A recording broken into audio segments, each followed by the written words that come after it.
What's going on, everybody? Welcome to episode 7 of the Vortex Report, where Arkansas hoops get raw and real.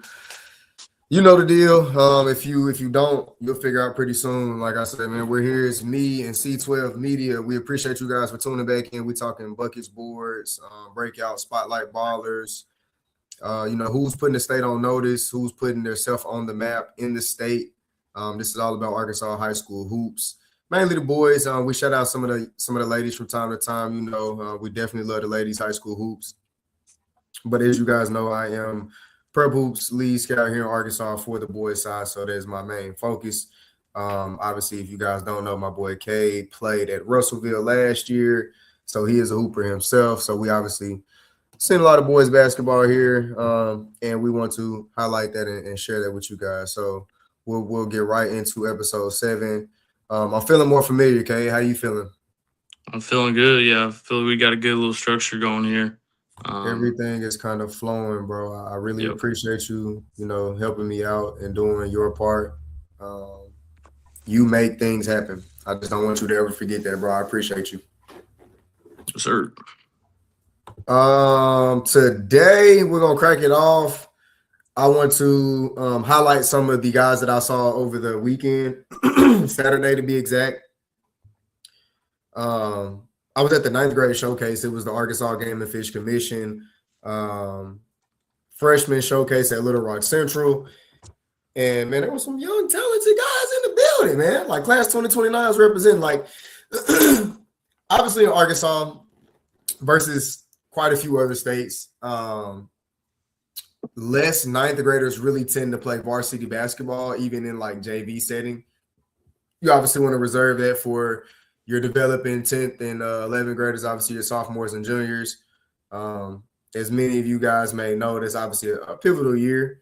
Some guys are still developing, some guys are rounding out, vice versa, what you may have. But nonetheless, when it comes to freshman basketball, there's like a certain degree of things you expect from players that get to play up in varsity, right? Like, Kate, have you ever played with a freshman that was on varsity or no? Well, technically, I had Caleb Campbell. He was a freshman. He played with him a little bit, and then Trey Chatton. He's at England right now. He plays a freshman at Russellville too. So a couple of them. Sure. So talk a little bit about those guys, and now that you see them, and I'm pretty sure, obviously, Caleb is a guy you can probably speak on really well. Talk about how you feel like that probably benefited them and got them ready for what they're seeing now. I mean, I think it definitely would benefit me. I didn't really get any action until junior year, so I think having those extra 2 years is huge. I mean, you're kind of a step ahead of me. Like you already got 2 years for like most guys like they'll play as a sophomore or junior. You got that whole other year. You already know what to expect. Speed of the game. There's a lot of guys that'll come back. You kind of know how they play. So I think it definitely benefits. It's sometimes be a little questionable. But I think for their development as a coach, you definitely see the vision. But I think it's helped Caleb. I think it's helped Trey. They're both 20-point per game scorers right now at their respective schools. I don't know if Trey is. I'm sure he's at least 15. But Caleb definitely 20. They're doing their thing. And, I mean, you play with freshmen, you're going to produce, especially when you get to be a senior. Right on. So I'll talk about the flip side of that, right? How it's also very helpful to develop, right? There's certain aspects where like playing up helps, and I think everything in life is situational, but especially when it comes to basketball, it's very situational. There's certain aspects that really help you. Like, let's say you're a 6'2", like tweener, right? Like you really can play a little bit of guard, but like if I put you up like with bigger, better guards, you don't really get a chance to play guard. But then if I put you like in 9th grade, they kind of want you to play like the forward or the B because you got smaller guard. So like you have situations where like you really end up in what's the word? In a void, right? You don't know exactly what way to take it. You don't know what way to go. Maybe your coach doesn't even really know. Maybe your mom and dad aren't really like focused, or they don't help you out like that in sports. And so those, like I say, are very pivotal stages and very pivotal times where you have to realize who you want to be as a player and focus on that outside of whatever your coach or your parents or everybody else has you doing. When you do have that 30 minutes or 40 minutes to go work out, or you do get around the goal, and you could record this video of you throwing a couple of alley oops and trying to do cool layups and whatever you want to do, right? But instead, you lock in and you realize that, okay, it's a mission to be accomplished. I got some things to figure out. A lot of kids, like I say, take basketball serious to an extent, right? And it's because they don't know how yet to take it that serious, like the mindset that I'm obviously explaining. So that's why I try to put bugs like that in you guys' ear. Now I get back to the topic. Freshmen playing basketball this weekend, not on the varsity level. It really can help you when you have more reps. You have guys that are your size, right? Like I say, kids that haven't hit their growth spurt yet, or they aren't as fast out the gate, or they don't understand their body as well, right? They're still growing, and their arms are long, and their feet are getting big, right? And they're trying to figure everything out at once, right? And that's even if you've been playing basketball since you was in 4th, 5th, 3rd grade. It can happen, right? And so when you get a chance to play and showcase and work on things in like a 9th grade game, a 9th grade speed, a 9th grade level, you get a lot more in understanding. Obviously, like I said, you get more reps, you get more live situations where you get a chance to make mistakes that don't really have that.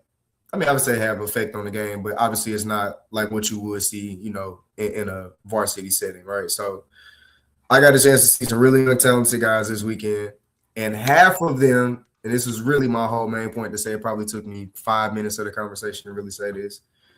Half of them really could probably actually play varsity. Like, no lie. Like, yeah.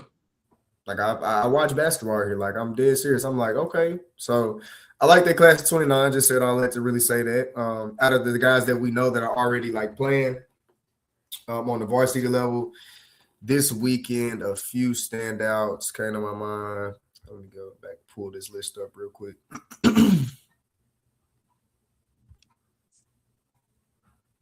The teams were there. It was so it was at Little Rock Central. So of course they were there. They brought a good mix from like each side of the state. Sorry guys, my throat is super raspy. I feel like I'm probably about to have a sore throat in the next few days. Yeah, no, everyone getting sick now, bro. Hate it.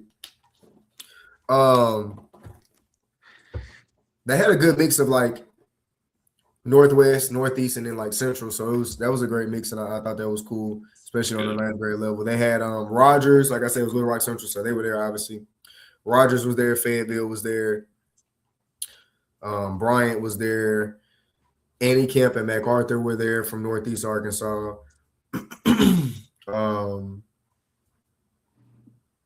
Marion was there. My list is not pulling up. I don't know, my website's froze.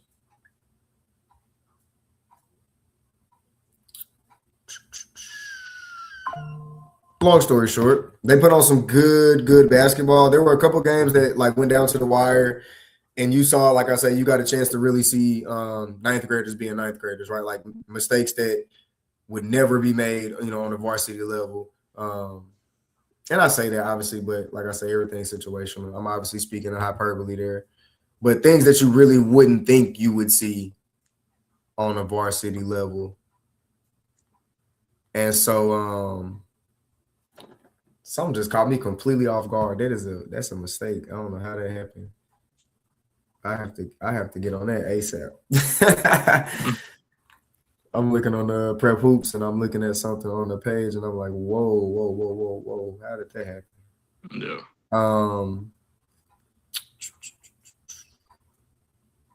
My bad. That literally threw me so far off. I gotta make sure I message somebody literally right now. Hold on, give me 2 seconds. If you got something to chat, go ahead and chat.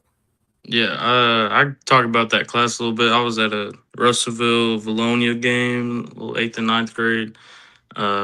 There's a kid from Russellville. His name's Colt Stuber. He's a good player. He's actually transferring to Shiloh Christian after Christmas, so he'll be a guy you'll see at Shiloh for the next, I guess, 3 or 4 years. He'll be a really good player. And then there's this kid named Eduardo Smith. He's a really good, lanky, 6'1", 6'2" guy. I see a lot of potential in him. He's a little 9th grader for Russellville. He could be a really good player. won a ton of standouts for Valonia. I think they had some tall eighth graders and some talented eighth graders. Same with Russellville. Russellville has a really talented 2030 class. So those are, I guess, two teams you like to see when they get, here in 2 or 3 years. They'll be showing out that class of 2030. But yeah, there's some good basketball there. Russellville. For sure. Hold on 2 seconds. I just sent that message. I'm trying to see if I can get a message back real quick.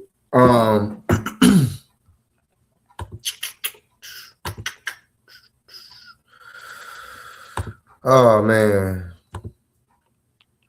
So back to the 2029 that I saw this weekend.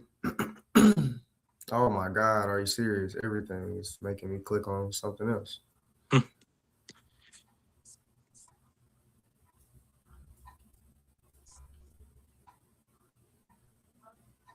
I'm literally just trying to get to the notes that I took this weekend. It's so crazy. Yeah. Technology, man.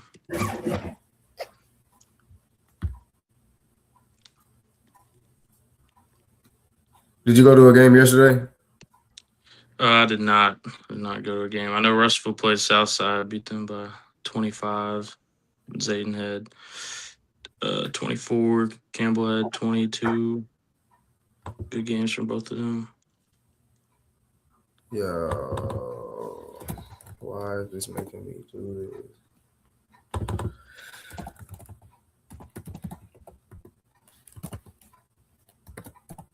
All right, cool. So I'll talk about, I know two players in particular for sure that I remember because they were 2030s.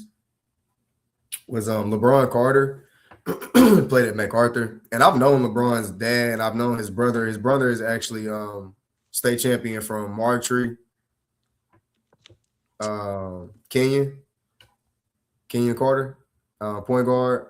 And so obviously, like, it's no like shock to me that LeBron's growing up. I've seen LeBron play basketball since he's probably about 8 years old. And he's growing right into what he looked like he would at 8 years old. You know what I'm saying? He's very quick with the ball, shifty. He understands like spacing already. He's played a ton of basketball as a kid. He understands how to like create his own shot and get into space, but like not rush it. You know what I'm saying? Yep. Like he'll still be patient enough to look for the cut or look for somebody else. And then like you can kind of see mishaps where like other kids are still young because like they're ball watching instead of like moving. Like they're like, obviously just checking out what he's doing and kind of standing there watching and waiting on him to make the move. But he'll be a very good varsity player, I think, especially if he hits a little growth spurt and his defense comes along like he should. Because like it's not like he's not good at defense now. Obviously, he just got to keep staying on that same trajectory. And then it was Jaden Purdue, and Jaden is from Conway. That's who else was there. I'm trying to remember my password now. It's got me logging in. And so Purdue looked good too. I was sitting in front of his mom actually, and like obviously I didn't know that, and I heard in the crowd.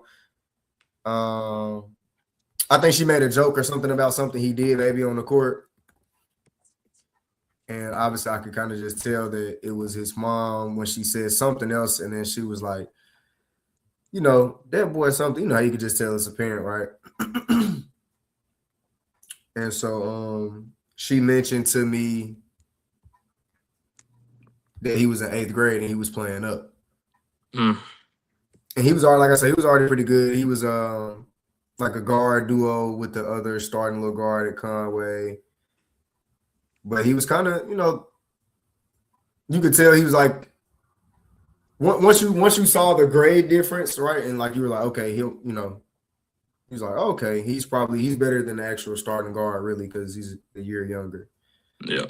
And so it was just kind of quick, got out in traffic, wasn't scared to play confident, took a couple shots around the rim.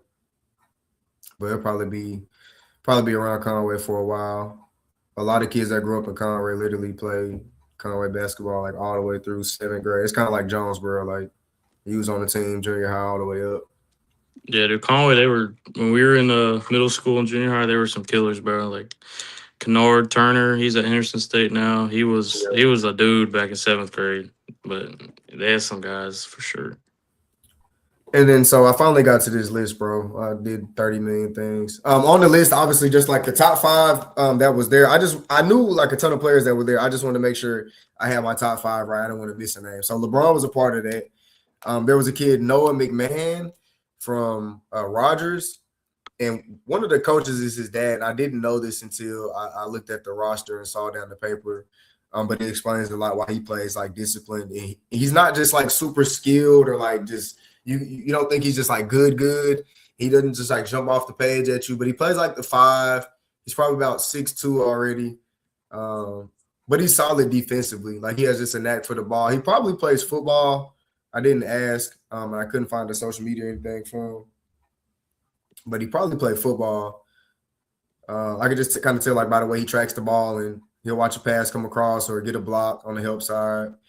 Then, like I said, you had LeBron. I already talked about him. Traylon Roscoe was probably the best player that I didn't already know that was there in general.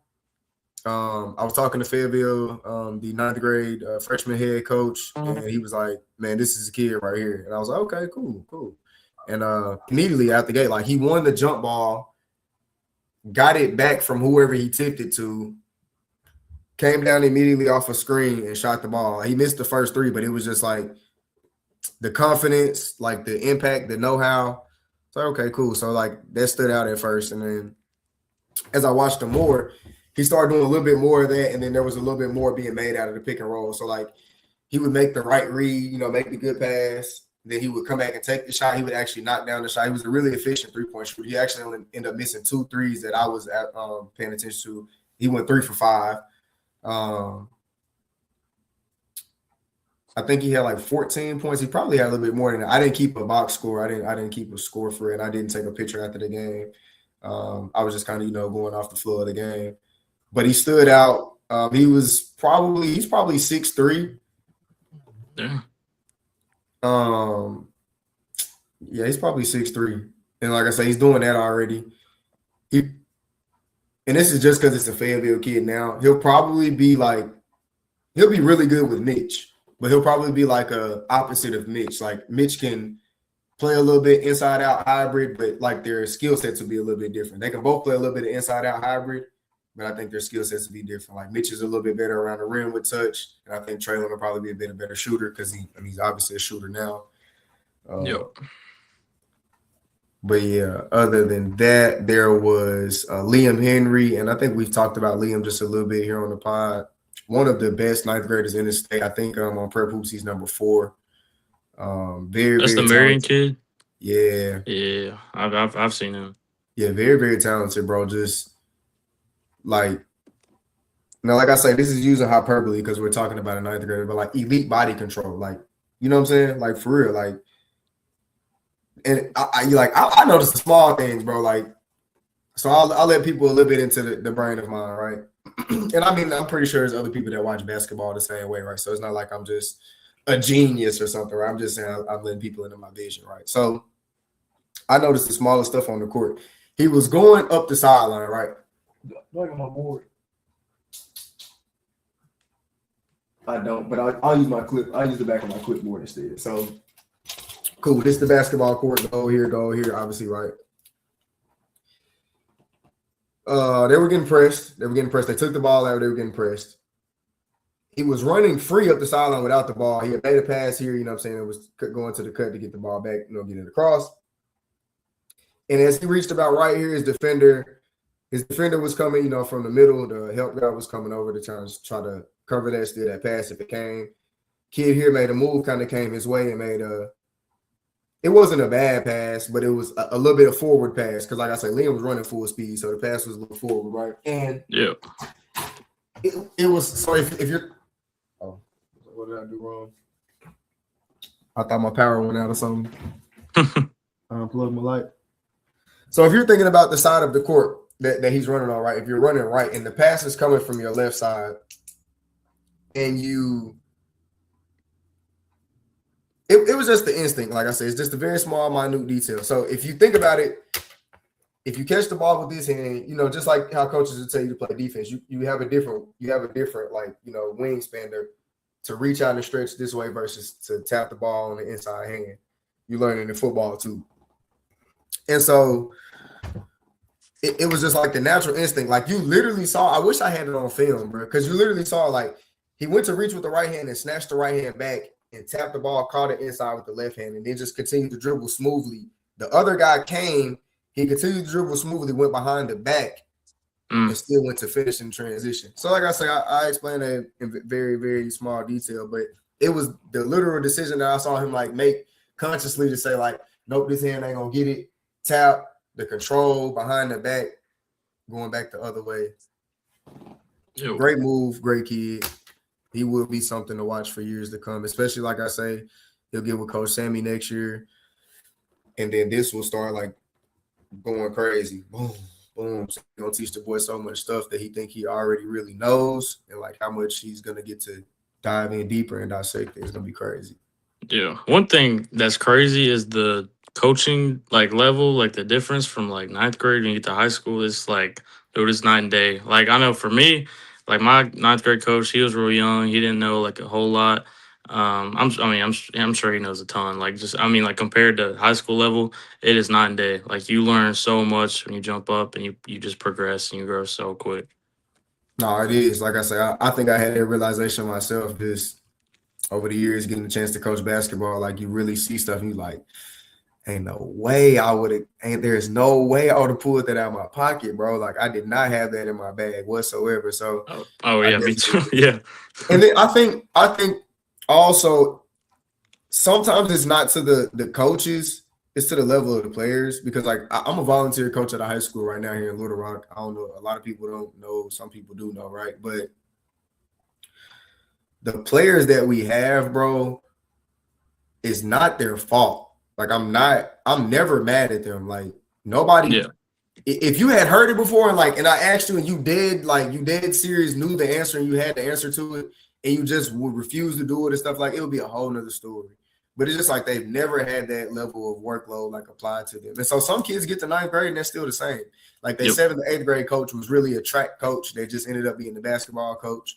So like that's one conversation. I think we had this conversation a few weeks ago too when I have told you I went back and I made that post and I had to kind of clean it up a little bit because I wasn't trying to attack coaching. I was just saying like there's always more we can adapt. There's always, new things we can learn and exactly. deeper we can dive. But back to the 2029s and then we'll get into the real content, for the night, players of the week and teams of the week.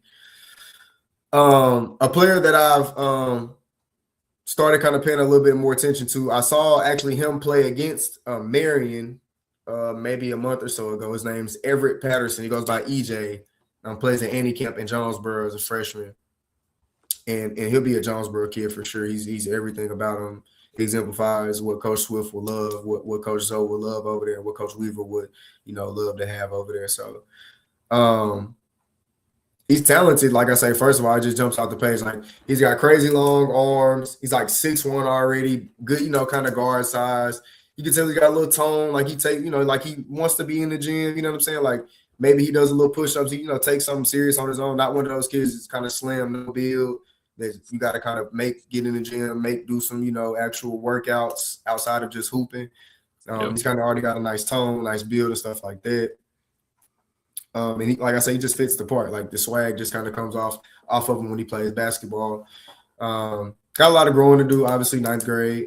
A lot of decision making, a lot of reads, a little ball handling, understanding, shot windows and when to go find mine and when to play within the offense or, how to play within the offense, even things like that.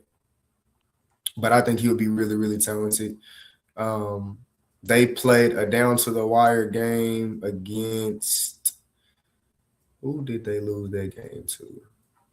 Was it Bartlett? I think Bartlett, Tennessee. Bartlett was there. I could be wrong. Anyways, they lost the down to the wire game, and there was just one little small play where EJ tried to save the day.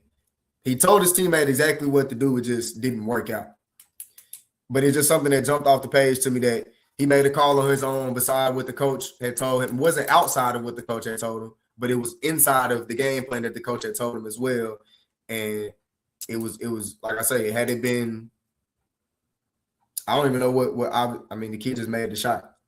It was great Yeah. defense. It was perfect. Like I watched them tell them. So I was sitting right there sideline. You know, I'm pretty close to the game most of the time.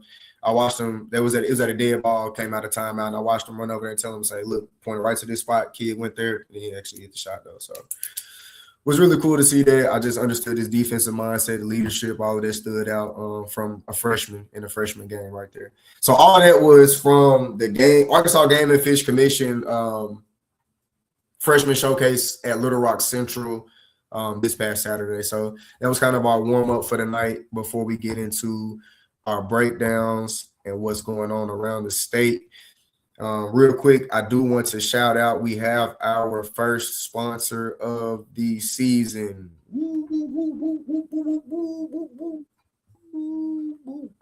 All right, bet. Yes, I got to sir. get a soundboard or something because that was terrible. But no, my guy Cuddy Cuts, man. So shout out to Cuddy Cuts. Somebody I know since I was a kid, literally. I actually went to barber school with him, and I stopped going to barber school after a little while. Found that wasn't my passion necessarily. But my guy continued to go on with it, and he is a great barber. I do not have the flight. I just got this together maybe a little bit before the show, probably not even too long before the show, a few hours ago. I've got a new flyer that I will be posting when I shout him out. It's got his contact information on there. He does cut in Jonesboro, Arkansas, and Little Rock, Arkansas, both. If you guys ever see me on here with a fresh chop, or if you look on my page or something, he's cut my hair. So if you need to just want to go look at that right now, but I will definitely have a better flyer for my guy next time. We do have his logo up here in the corner, so shout out Cuddy Cuts. He is part of our proud sponsors list here at the bottom. So shout out Cuddy Cuts once again. Santana the Barber, appreciate you, bro. Moving along to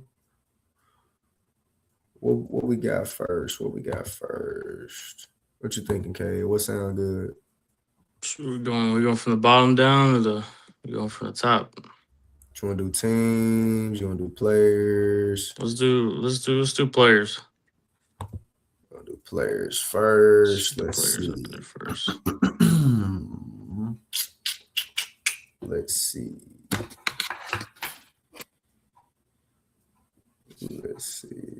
We're gonna mix it up. How we gonna do it? We're gonna go from the top to the bottom. What you say? Let's go. Yeah, let's go top from the bottom. All right, cool. Pull them over now.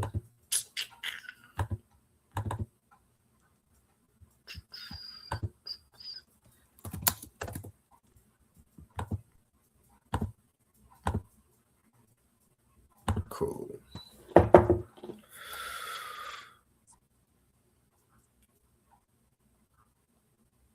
Man, I wish I could be two places at once this weekend. So there's the X and A showcase, and then there's the John Stanton and Conway, and I definitely want to go to both. Yep. Man, oh man, I wish I could be in two places at once. Yeah, two good tournaments for sure. So you said we're going 6A player of the week first? Yeah, let's do it.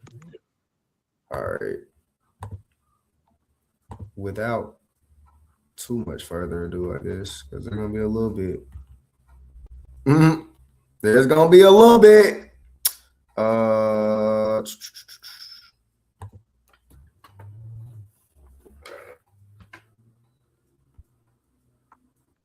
6A player of the week is Kevon Bonbon Smith from North Little Rock High School. Bonbon topped off a performance at the Charles Ripley with a 38-point performance. My bad. And Cade actually was, the deciding factor for this one. So you can take this one away, Cade, for sure. Bonbon had a 38-point performance they'll put on for sure for the city this weekend. Yeah, no, this guy I got to see at the matchup showcase. A really good player. I actually played against him too, but high flyer, does his thing. 38 points is super impressive. I'm pretty sure that was against Mills. North Little Rock had a pretty good week. Beat Benton, had a tough loss Mills, close game, but yeah, no, he's a good player. I mean, he's a lefty, finish around the rim. Um, I mean, he can take you off the dribble too. Got a quick first step. Definitely a dude that can play for sure.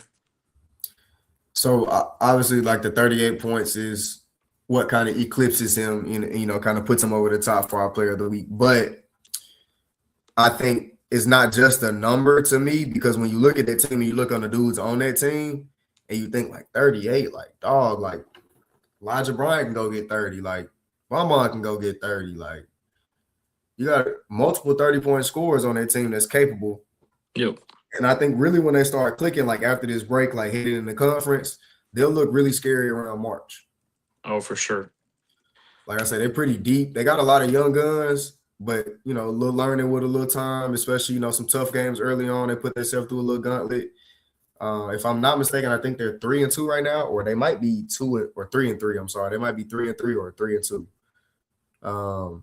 I would have to check real quick, Yeah, but I wouldn't look too far into that record. They're that's definitely that's exactly what I was yeah. getting at. That's They're one of the literally top what I teams in the was getting at. state for sure. Especially talent wise. I think when they start clicking and putting everything together, they will be scary to see. So Kevon Bonbon Smith is our 6A player of the week. I've also had a few conversations with some guys about him too. So Yep. hopefully we'll be seeing him somewhere as well next year. Moving on down to our 5A, that is our team of the week. That is not our player of the week. My bad. Hold on 2 seconds.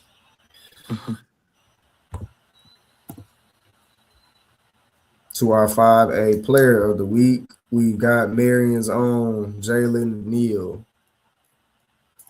Jay Neal had a crazy performance in the win against Bryant. Like the highlight of the night for sure was Corbin Littlejohn's on half court over 2 buzzer beater. Crazy, yep. Right? Stupid viral right now. Shout out to Corbin. Shout out to Marion. Shout out to Coach Lewis. Shout out to Chandler Randall. Shout out to Jackson Black. Shout out to Dexter Higgins. Shout out to the whole roster. But he had 26 and 17 on like the state's best. Yep. Like just let that sit there for a minute. From a kid who will easily go out there and give you 13 points and really not, be upset, but can also go double that and give you 26. On top of that 26, go get in there and bang and give you 17 boards. And I can guarantee 7 of them was offensive. Mm-hmm. Especially when I hit 26 points and I know Jay Neal. You know what I'm saying? Yep. I'd have to go back and count the exact number. Obviously, you know what I'm saying? But still, crazy performance. So obviously, needless to say, 5A player of the week from Marion, Jalen Neal, 26 and 17. K, what you got? Yeah, another guy I got to see at the matchup showcase, and he's kind of a guy that I feel like I talked about this maybe a couple weeks ago, but like he just steps on the court and you're like, oh shoot, like you get that, he got that he can play factor, but really like you said, like he can go score 10 points and he might be the most impactful player like on the court just because of his rebounding, just because of his defense, his toughness, like you see that dude, like I don't want to guard him. I'm gonna tell my buddy go guard him. I'm gonna step out the way. I wouldn't take a charge on Jay Neal, but he's a great player. And when you get that scoring, with that rebounding, with that defense, with that toughness, I mean, shoot. And then they got so much talent, like Marion. Like they beat Bryant. Like, I think it's gonna be them and Christian 5A. They're a good team. Nah, I can definitely see it. Definitely can see it down the stretch. And I don't know how accurate this is, and I just clicked on his page to be scrolling by, but it says that can't be right though. As a senior, he's still 16. Maybe he didn't update. Maybe he didn't update that when he turned 17. Yeah. Or maybe he could possibly. That's super late. He don't look like he's 16. There's no way. There's no way. But if he is, I was about to say he's the oldest looking 16-year-old I've ever seen. Jay Neal. I know somebody on here. It's 80 people in here. Somebody know Jalen Neal. Please, somebody just ask. I could just text Coach Lou. I don't know. I'm tripping. There's no way he's 16 still, bro. Nah, that's wild, bro. He look way older than I do, bro. So I'm pushing 19, bro. You said that like it was old or something. I'm trying to make myself sound old, bro. Give me some uh, credibility. Bro, there's no way Jalen is still 16. All right, cool. So 5A player of the week, alleged 16-year-old Jalen Neal. Yeah, legend, yeah. Oh, that's crazy, bro. If he's really 16, that's a whole nother level of like, Nah, that's nuts. I'm not believing that. I ain't believing that. Yeah, we gotta tell him to update that real quick. Yeah. All right, so moving on from 5A to 4A player of the week. It is going to be none other than Baton Paydak from Pulaski Academy. We talked about Baton on here as a spotlight player to watch. Maybe like week 2 before like season really cracked off. I don't think they had played a game yet. Yeah. And clearly stuff like this is why. He is a player of the week for a reason. Okay, what you got real quick while I send this message? Yeah. Nick, I know Nick covers him really well. He's a lefty. He can score all 3 levels. He's got a smooth game, can dunk it. He's kind of like a big guard. And he uses his body very well. I know if you look at him, he don't look the biggest, but he uses his frame very well. PA had 2 good wins this week, Lone Oak and Valonia. Valonia's a good win, especially so he can score against height. Valonia's got some height there, so he did his thing. Getting a win over 5A Valonia is definitely big for 4A Pulaski Academy. But yeah, he's their main guy there.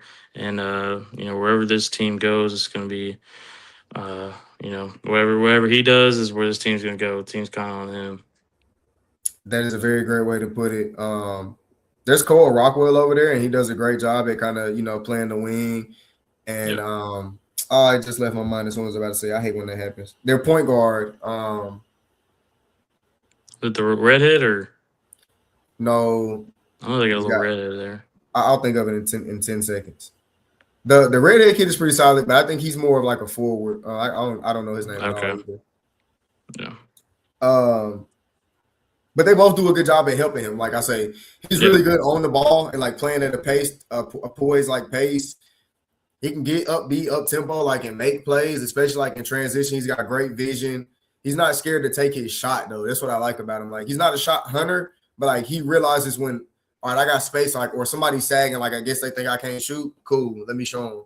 So like I really like that about him. He understands when to pull the trigger. Like you said, big win versus Valonia, 21 points, 4 rebounds, 3 blocks. Super solid game right there. He had another 20-point game back a little while ago, a couple weeks ago against Riverview, which is obviously 3A opponent there. But he had 21 and 13 boards against them. So showing, like I say, that he does more than just get the ball up. He's willing to do a little bit of everything. He's a good facilitator. Like I said, that's really where I like him most. At like in that tweener role where he's kind of a 2 or a 3, but he really plays like a 1. Like I say, like a point forward type of deal. Exactly. Yeah, exactly. Which he really fits that role. I mean, he's 6'5", maybe 6'4" for sure. So, I mean, that's perfect, bro. He's 2027 too, so he's a junior. Yep, so another year. Got another year. So think about it, he gets 6'7" next year, and then that skill set. Oh yeah, nice. He's really what fits, and this is like jumping way over, obviously, the next stage that he's going to, but this is what fits the prototype of what the NBA is looking at now. Oh yeah, like foreign guys, fundamental, poise, pace, especially that height, that size, with that skill set. Yeah, he looked like an Illinois player. Illinois got them. He play like one of them guys. So just know you heard it here. Yeah, he's a player for sure. He fits that perfect model, exactly where the league is going. Yep. With the right piece or two, couple great years in college, right situation, right coach, right staff, right people behind him. Yeah, just like Taylor, man, right, coming out I'm of just saying, Russellville. like He's I'm a just saying, like perfect situation, bro. It can happen really to anyone, bro. just saying. If you do your thing. Did you ever play against Baton? You never played against PA? I played against him in a. I only played against him in a team camp. He was real young though. I think he was probably a freshman, probably, but he was playing up. For sure. He was solid. I could tell he's gonna be good. Going over to our 3A player of the week. What you Yeah, we got, got Cade? we got Tyler Newton. He had himself a good game against Cedar Ridge. Had 22 points, 7 rebounds, 6 assists, 5 steals. Stat sheet stuffer there. He's a guy I got to see play against Valonia. Mountain View. They lost.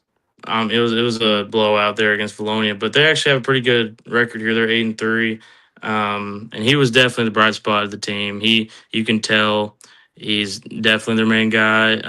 There's some guys on the team that just aren't at that level yet. I'm sure they're young, but Tyler he can play. I know Mountain View's a 3A team, and so he can definitely produce in 3A. 3A, there's kind of a big jump we talk about from 4A to 3A. So he can definitely play in that 3A level. And I mean, he's a good player. Score. I like his midi. His midi's tough. And you just guys I don't know, when you play basketball, you just know they're like, okay, this dude can hoop. Like, this dude can hoop, Right. and he's definitely one of those guys. No, I for sure agree. Newton's not a kid I've heard a ton about at all. I've seen maybe a few posts kind of circulating around about the game that he had about this game. Like I said, what jumped off the page to me is I try not to pay attention to stats, but when you fill up the sheet like that, like it Oh yeah, lets me know like you're worth somebody, you're somebody worth watching, because whether those stats show up on the stat sheet or not, that hustle and that effort is probably there every single night. And I love kids that play that hard. And so yeah, that's a great thing to see. I'll definitely be checking into Tyler more here on out. Especially as like I see Mountain View's kind of like, or kind of one of those teams. Their girls are really good, but I see Mountain View's one of those teams that might come in and like you sleep on them, they'll knock you off. I can see yep, them kind of making for somebody sure, mad down the road, like in regionals or something in the first round. for sure. So No, be I checking them completely out for agree. sure. Be keeping my eye on Tyler Newton over there, 3A player of the week Yep, at completely Mountain agree. View. Moving on to 2A basketball, we got Daniel Couch is our player of the week from Riverside. Riverside's a small school. Lake City is right outside Jonesboro, like 15 minutes probably. He's a 2027 kid, and like he doesn't look like he plays basketball. He looks like he like Yeah, probably builds something like maybe like he's an engineer. Maybe he's a farmer. I swear, like when you see the and I don't know Daniel like super personally, but obviously I know the kid somewhat. And so like when you see him, it's just like you're like, bro, he plays basketball, and then he gets on the court, you like up and under, hezzy, side step, body bump, go through you, contact and one, free throws, knockdown. yeah, Oh, you cut through the lane while I'm post, like he'll post, cut through the lane behind, like yeah, for sure. he's way better than you obviously would look at him and think. And then so like what he's doing now, obviously he's 2027, is he's actually growing into the eye test though. Like he's actually shaping up. And it's not like I think it's just like a puberty thing. Like I say, with some kids, you kind of grow a little later and then your body starts taking form and shape. I think you can kind of see in this picture here, his shoulders and his chest is getting a little wider and longer. Before it's kind of, a little more slouched and didn't have as much definition or tone as far as just body mass, not muscle mass. Just he Yep. didn't look like it's broad, you know what I'm saying? So now he's grown.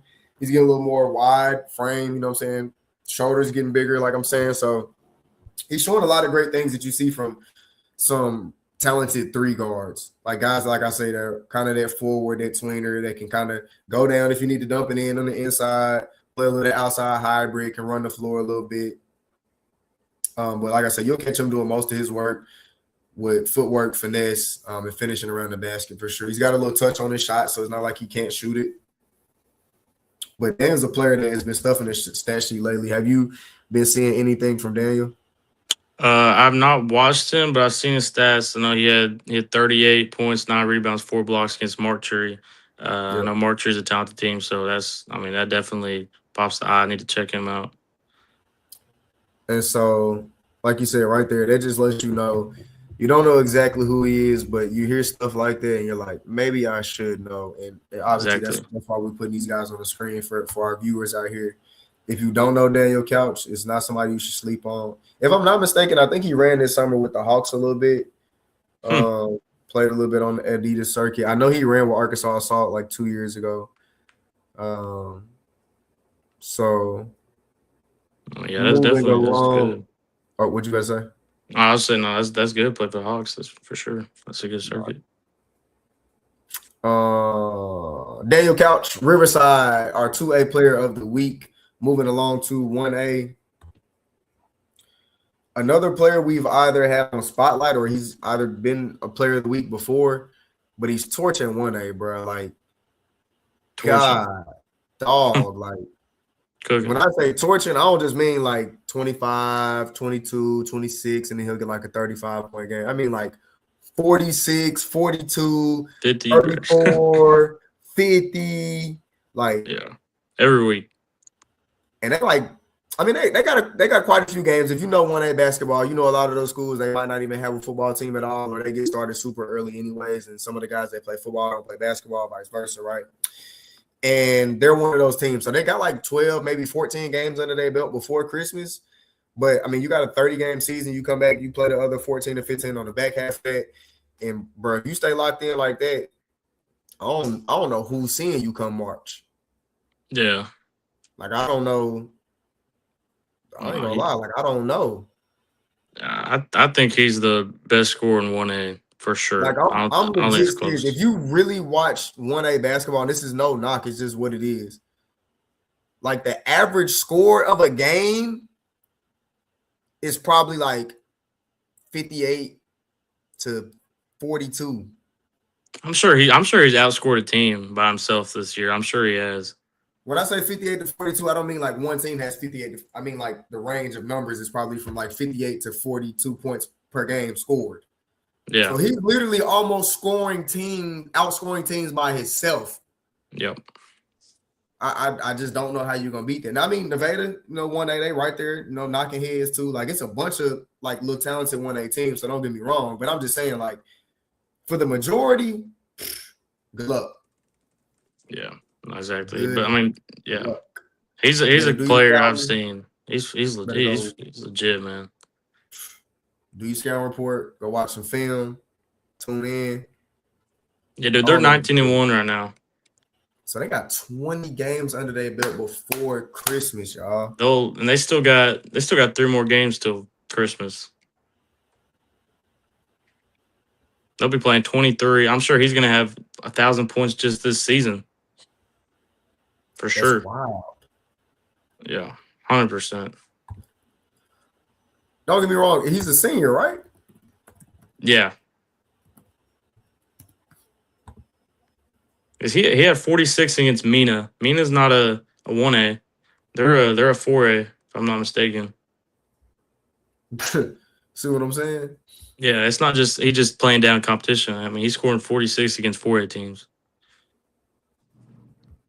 And I know when we had Reggie on here from NCP Hoops, he was telling me, I don't know if he said it on here or whether he told me, some text messages when we just talking ball, but he said he's been getting some calls about Zay. He said some people been reaching out to him and trying to holler at him about Zay too. So I mean, we'll be seeing him play somewhere next year. oh, for sure, definitely deserved. So Xavier Bazille, Blevins, 19-1 right now. They could very well be our team of the week. I mean, yeah, But I think they have been. I think that's what maybe it's something. yeah, Maybe he was just player of the week already, bro. He been all over it, and we're not gonna stop. We don't care who get mad. We don't care who care. Xavier Bazille all day. yeah. If you watch this podcast, you know his name for sure. Xavier Bazille plays at Blevins Hornets for the comment. Yeah. Moving along to our 1A team of the week. The Earl Bulldogs, none other than the state champions. They kind of came out the gate already now, playing a few games after their football season had ended. They have looked sharp, kind of picking up right where they left off last season. Yep. Yeah, they're 4-0 right now. Uh, gotta. I mean, they're beating teams pretty bad, and they close one Hillcrest yesterday. Or yeah, yesterday won by 4. Richfield Christian, that's where that one kid's from. Beat them by 23. They look they look good. And I think they played today. Yeah, they played today, if I'm not mistaken. So I Yeah, don't they know if they, played Thomas yeah, I don't know if they won Edwards. that game or not. I'm pretty sure they did. I'm not sure who the Says they team. played at 2:30. Yeah, they played probably in some type of tournament. Yeah, it says a little tournament. I'm sure. I mean, I'm sure they won. But yeah, 1A team of the week, Earl Bulldogs. In the picture here, we got Teron Hurst. I know Teron I just recalling, like I said, I probably scrolled past it maybe today, yesterday, a couple hours ago. I see so much stuff. He had a huge block off the glass, though. It was crazy. I wish I should probably had it pinned and I could have just pulled it up knowing that he was they were our team of the week. They, like I said, they're picking up right where they left off last season. Clicking, they know each other. They've been playing basketball together for years. You got the young guns and they're coming up finally, moving along and helping. They're not so young anymore as they were, obviously, last year going through that championship route, getting that experience under their belt. That's always something that's going to help again come time, March comes or in tough, close games, like you said, against the one against Hillcrest, right? That's where experience really does start to matter, especially early in the season where you guys only have a few games under your belt right now. You get that muscle memory that I know exactly what my teammate's going to do. I kind of know his tendencies right here, there, or your coach knows kind of who to go to in this situation or what lineups to run, and they really can help you down the stretch. So, Yep. 1A team of the week, Earl Bulldogs right there. Let's get to 2A team of the week.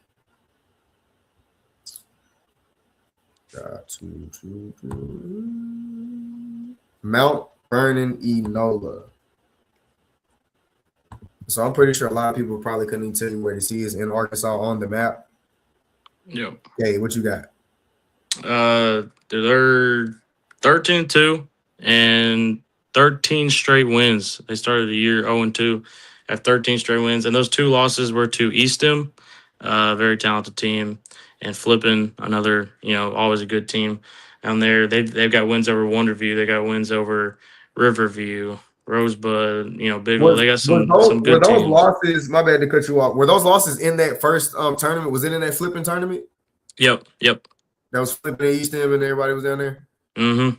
So they probably didn't have a team. Not to give them a pass, or maybe they did early season, but they on a 13-game win streak, bro. Like, No, they haven't lost in 2 months. Who's doing that? Yeah, they haven't lost in 2 months. Who's doing it? Yeah. Bryant was looking like, remember we were talking about it last week, and I said maybe Marion knocks him off. But if they don't, that win streak was gonna be crazy. Like they was already on a crazy win streak from last year, like they 20 games or something that boys won 30-some games in a row. So that's tough. Yeah. These boys right here doing a lot of competing too. Like I say, from a couple guys you probably don't even know. I do know they just had a transfer in because kind of close to him. Like I said, another kid that I know, Noah Watson transferred over there. And he's been scoring on average about 15 a game, easy. Probably more often than not getting like 18, 20. And so big boost over there. Obviously, they needed a scorer. 2A school, like I said, you really will find some buckets over there. You got Jacob Willard at 2A, that's a bucket. You got some 2A buckets. Like when I say buckets, I mean they can go play 6A easy right now. They'll be the same exact player. Yeah. Like maybe they wouldn't have that many points because they obviously, have a different skill set of teammates, or the teammates have a different skill set as well. So maybe all the shots wouldn't have to flow through them, but they could still get that amount of points. Like they could still produce that amount of blocks. They could still produce that amount of rebounds. They are that same player, no matter where you drop them at, whatever class. And that's what I don't think some people get, especially when it comes to like rankings, which we always kind of throw a little chit chat in there about almost every single episode. But a lot of people they just don't watch 2A basketball and stuff like that. So if they see a guy that's 2A, man, they ain't playing nobody though. So that's why they look like they're that good. I'm like, bro, you just gotta watch, bro. If you watch basketball, you know basketball, bro. Like it's just like if you know it's a kid that playing at Winnipeg, he can be just as good as a kid playing at Indiana, bro. Like yeah, now you see it. You see it in football too, bro. I made a post about little D lineman Danny Beal from Cross County, little 2A kid committed to Arkansas, and all his comments are dogging him because he's playing 2A. It's like, I mean, bro, he wouldn't be committed to Arkansas. He was committed to Miami before, committed to Miami college football playoff team. Like, what are you talking about competition, bro? Like, come on, man. It's crazy, bro. It's just Yeah. literally crazy. Like I say, a lot of footballs, the recruiting process in football is so much different because your numbers really matter. And it's not your numbers on the field, it's your combine numbers. Yep. Like, they looking at And your dudes height, like weight. Yeah. 6'5", 300, moving this fast, doing this with this strength. Like, dude is a beast. I don't know what people thinking if they think anything negative. That's crazy. But I know. No, it's crazy the comments I was seeing. I ain't gonna lie. you know how it go. You can't stop a hater, bro. They're gonna be there. But that's wild, though. I didn't know that. I didn't know they were Yeah. saying Nah, something. you can go through the comments. It's crazy. I thought people was pretty happy. Like, Sure, I'm happy, bro. He's a good player, bro. I watched I'm him. about to say he gonna shut some people up, so I ain't got no problem with that. I love Oh, when people get to go out there and get a chance to prove it to them. I love that. Yeah.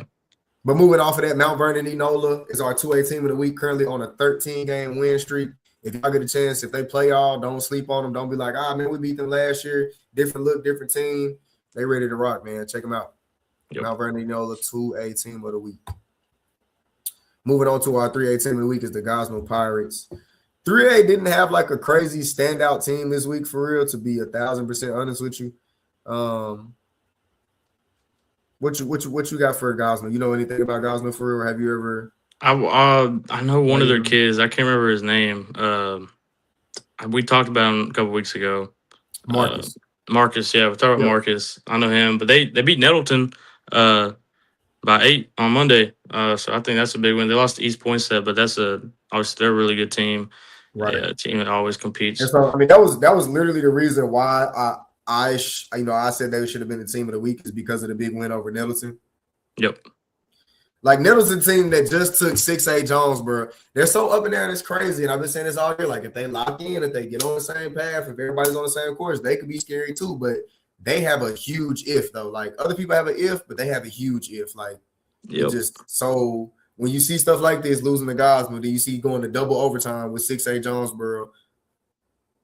Yeah, you look at the scores, you're like, what is this team? Like, they blew out Mountain View, go to double overtime Jonesboro, lose to Gosnell by 8.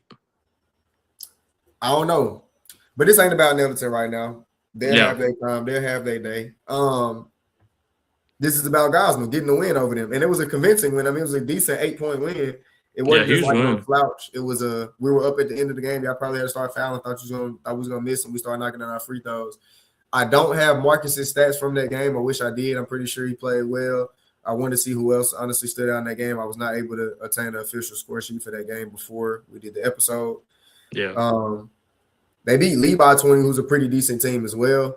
That was about a week ago, maybe a little bit over a week ago, probably. Yeah. They beat Riverside, who we were just talking about with Daniel Couch. And, I mean, their schools are probably 30 minutes away, so that's somewhat of a rivalry game. Mm-hmm. Kind of similar to the EPC game, which is maybe an hour away, probably not even that far. But they lost to them by 5. If you know anything about EPC, like, they're state champions year in and year out. They're kind of perennials. That's where Malik Monk is originally from. Mm-hmm. And they've got a rich history of basketball players that have come from there, like Kai Madden. He's an assistant over at Blytheville now, was a Hog, was a pro player as well. They got a deep list too. But yeah, like I say, just convincing wins, bro. Good wins over decent teams. They beat a Rivercrest team early in December that I'm looking at now. And they might have been either hurt or had some guys in football, because I know Rivercrest was in the playoffs pretty deep. But they got a 30-point win over them. Yeah, and that's kind of a rival as well. It's right down the street for sure. Definitely, there's a bit of a rivalry going on there. But like I say, bro, they just playing good basketball right now. Just producing good wins early in the season, staying faithful and steady to what they have and what they know, and playing through their strengths. So that's working out for them right now. So Gosnell is our 3A team of the week, and we can move along to 4A. We're currently at 100 viewers, so let me slow down and stop and thank our viewers real quick. We appreciate everybody for tuning in. Want to shout out our proud sponsors real quick. Let this run. This could be you at the bottom, everybody. This could be you. Your name, your likeness, your business, your brand, your face, your everything, right? This could be you.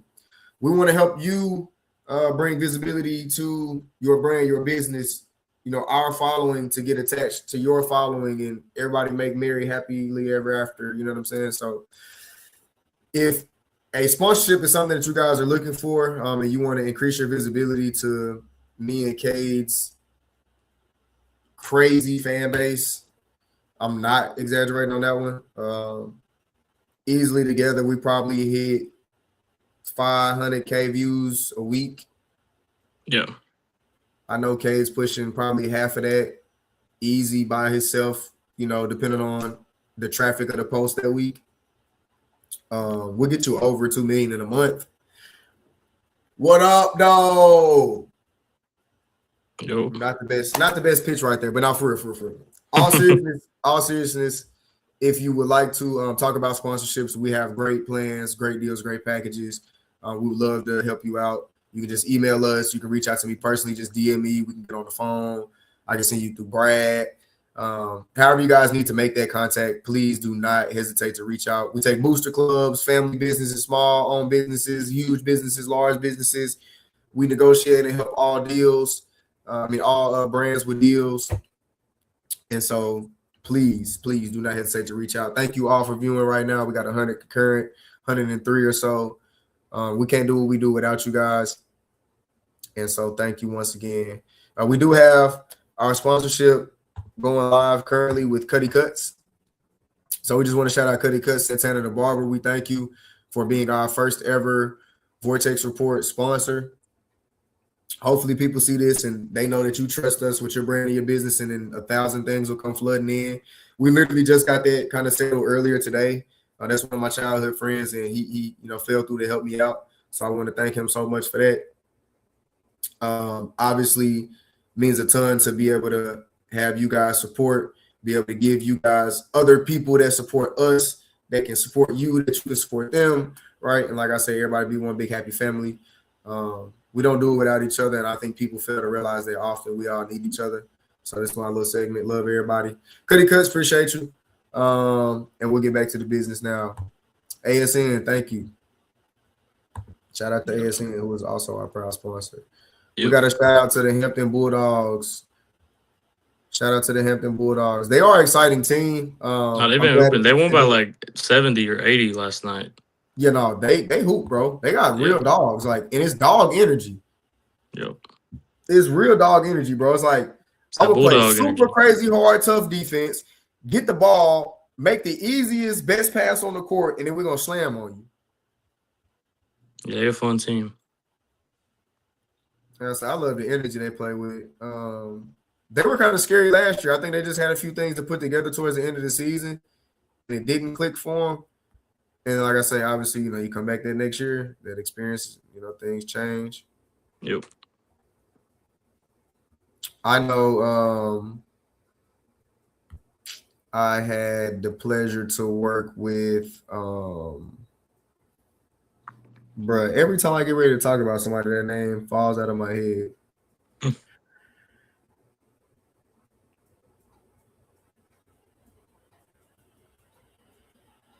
I'm about to get mad.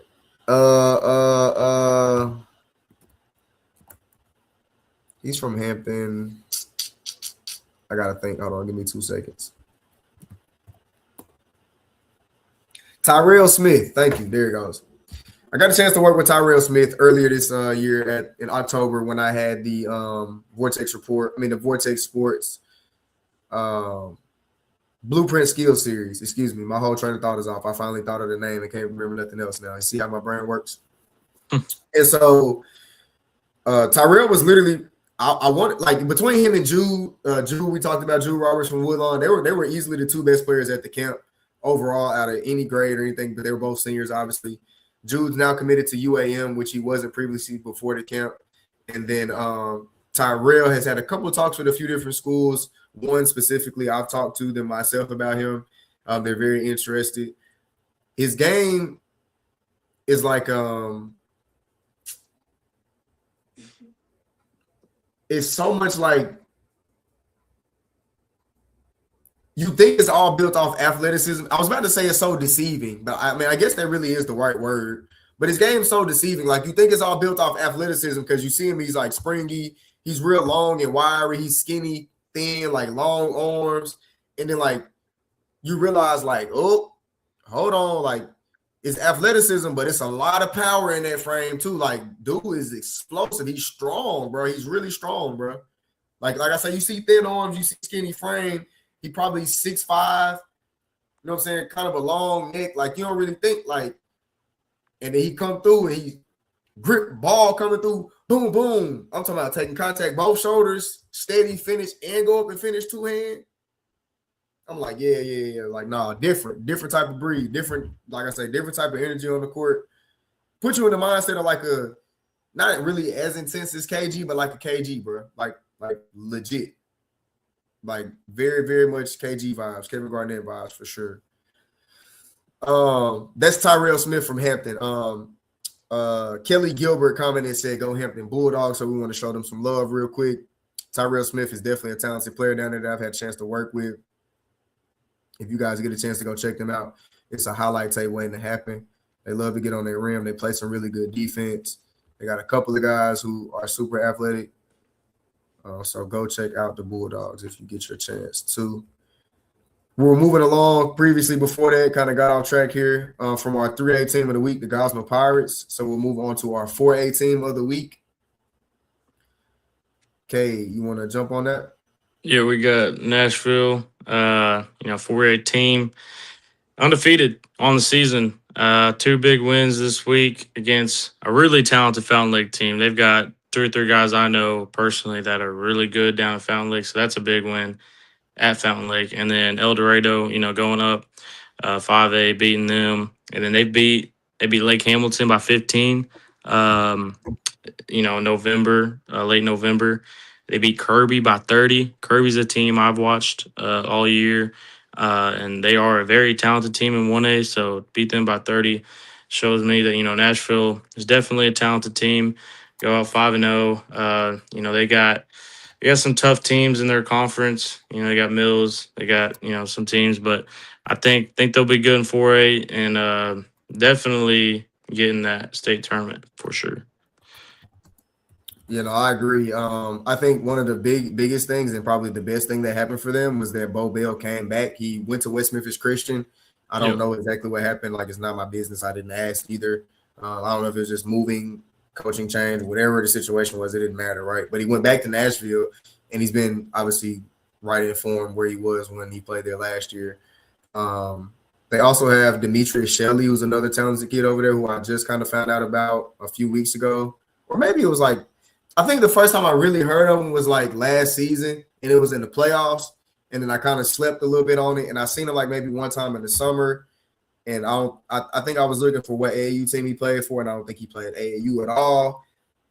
I think he's a football player too, and then so I was like, and I kind of picked back up on him early this season. So I've been watching Demetrius. He had a couple 20-point games already as well beside Bo. So it's a good little duo right there, nice little tandem that they can work up front with some athleticism and some shooting over there. And so Nashville Scrappers with the undefeated season right now is our 4A team of the week. I was about to say something else. I think about them. I can't remember. Oh yeah. I know what I was about to say. They played Star City this week, and so Star City was just our team of the week last week, right? Yeah. And so, like, boom, like really good basketball. So, like, if they go in there, especially if they beat Star City by 10, 15 or something like that, like convincing win, like I'm looking at them in another. I'm looking at them in another level now, but it's gonna be another level behind that one. You know what I'm saying? I think they beat Star City. I think they do. For sure. I say that's a good matchup. Yeah. Especially, like I say, between those guard duos that they both have with Amarion Kennedy. You kind of got a trio with because you got Caleb Williams, who's a senior, but I don't think he'll be guarding Bo or Demetrius. Maybe he might guard Demetrius, but I ain't the coach. You know what I'm saying? So yeah. But I think then you got, like I said, you got Keelan Turner, then you got Amarion Robinson or Kennedy. I'm sorry, there's 2 of them, and I always forget which one is which. for Star City, and then Caleb Williams, like I just said, and then you got Bo, Demetrius, and I'm pretty sure they got a slew of other guys that I really I'm not touched up too much on. That's my fault, but I think it'll be a really good game coming their way Friday. 4A team of the week is the Nashville Scrappers. I was actually, like I said, about to go ahead and get off of that, and I just thought about one more thing I was meaning to say at first. 5A team of the week. I think everybody kind of caught on. We went down and then went back up the other way. Yep.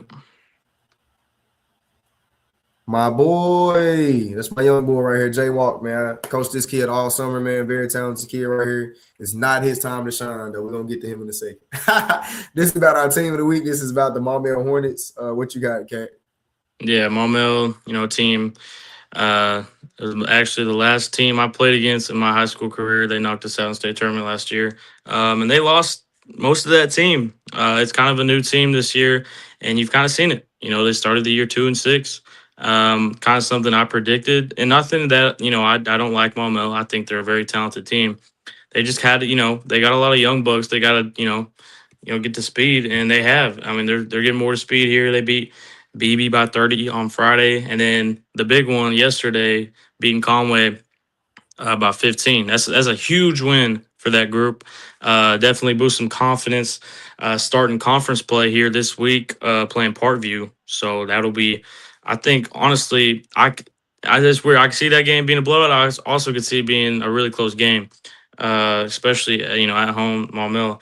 But they're a good team, man. They, like I said, they're young, but I love to see them finally getting it together. And I'm really hoping they can make a run in 5A Central. 5A Central is a really, really, really tough division in 5A. It's going to be hard. There's only 4 spots in the Central, and it's really hard to get one of those 4 spots, especially with Christian, Parkview, Sylvan Hills, all these teams. So I want to see them get in, and I hope they can make a push. And hopefully that win against Conway yesterday gives them the confidence to do it. Yeah, that win against Conway yesterday kind of put them over the top. A lot of other 5A teams kind of just went 1-1 this week.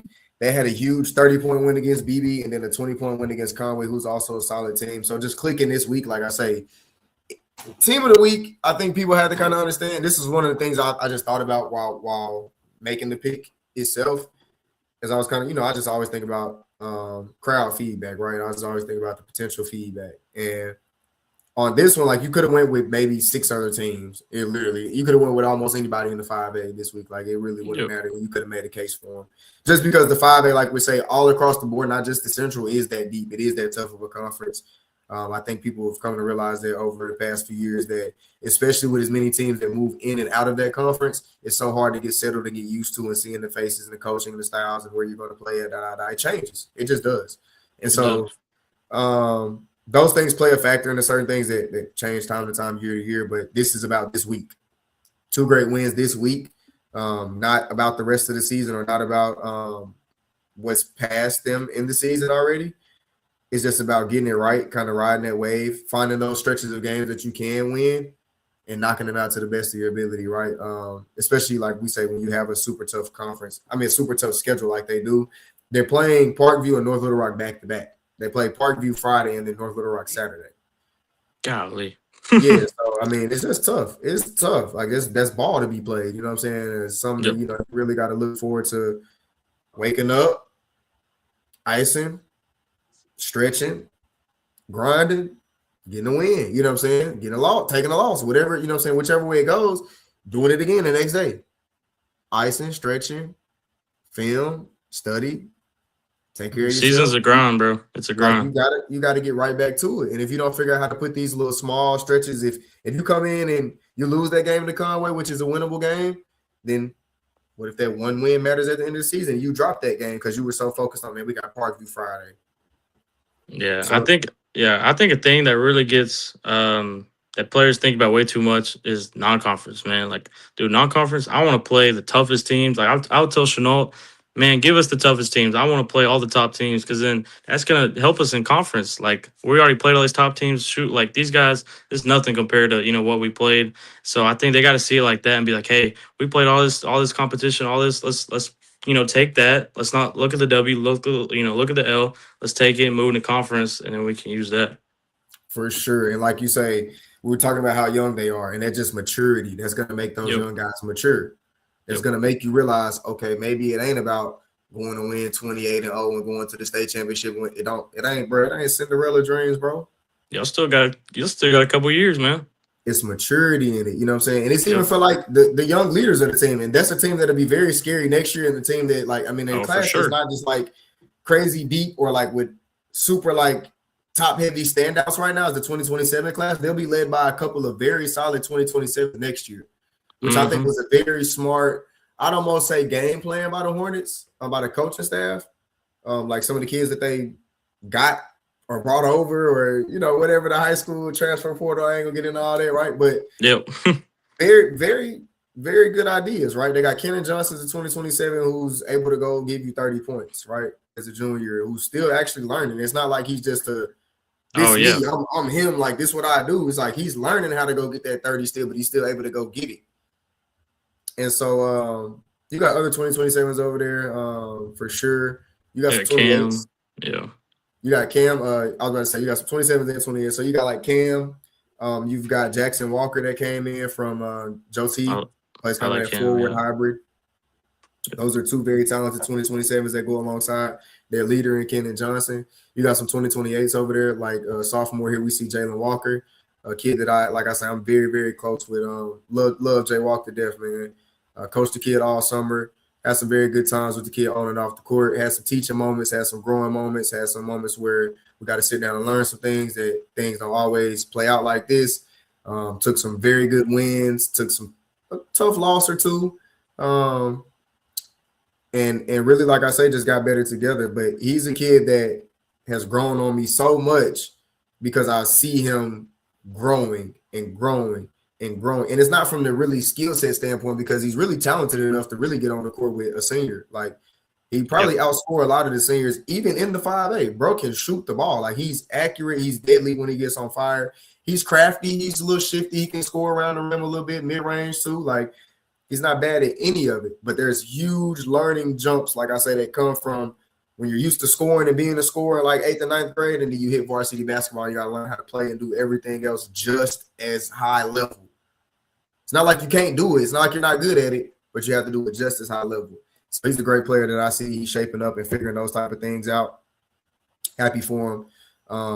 And that, like I said, that team will be probably scary next year. So 5A team of the week. Spent a little time on this one. 5A team of the week is the Maumelle Hornets. Shout out to the Hornets. 2 good wins this week. 30-point win over BB and a 20-point win over Conway yesterday night. Yep. Moving on, 6A team of the week. None other than, I know nobody thought this, right? I know everybody's probably looking like, what? Huh? They don't know. What? Huh? That's because we watch basketball. That's what we do. Yep. We watch hoops.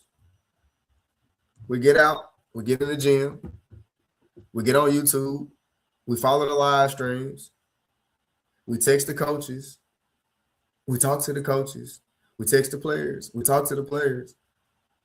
This why you tune into the Vortex Report. This why you're here. Stuff like this is exactly why you're here. I promise you it is.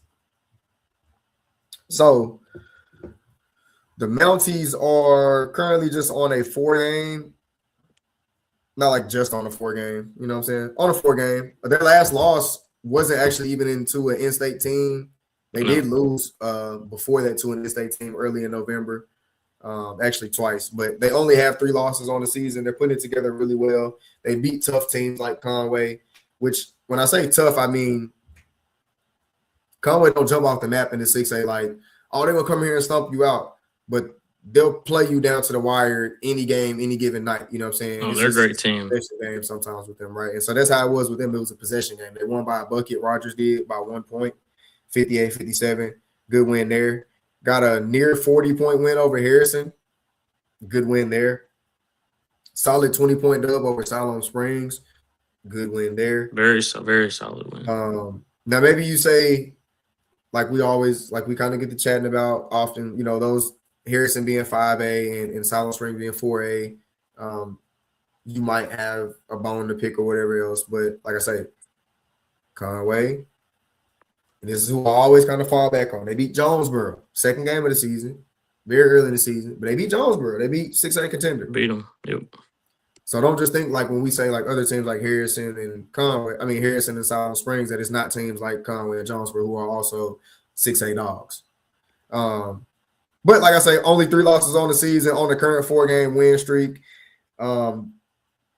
They play a out-of-town game, a non-conference game, which they play a couple of those. Like, I really like seeing that too. That's another thing I was gonna hit on, kind of talking about those non-conference games.